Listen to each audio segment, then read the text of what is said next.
Jsem se teď pozvala před kameru člena právnického spolku Elza, Denisa Čecha, a chtěla bych se zeptat, řeknete nám, co je to Elza vlastně?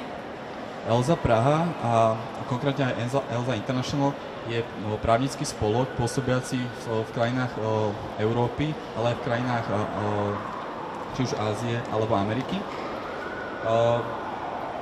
Konkrétne v Českej republike pôsobí Elza Praha, Elza Olomouc, Elza Brno a Elza Poznaň.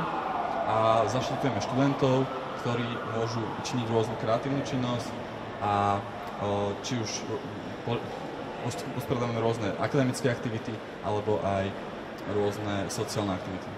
Jo, dobře. A proč jste uspořádali tuhletu přednášku vlastně? Usporiadali sme ho hlavne pretože si myslíme, že táto prednáška môže byť prospešná pre obe strany.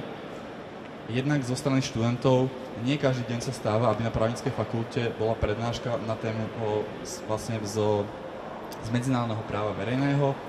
Myslíme si, že táto prednáška môže byť zaujímavým spestrením a pre vašu stranu a stranu vlastne vzniknutého štátu Liberlandu to môže byť zaujímavou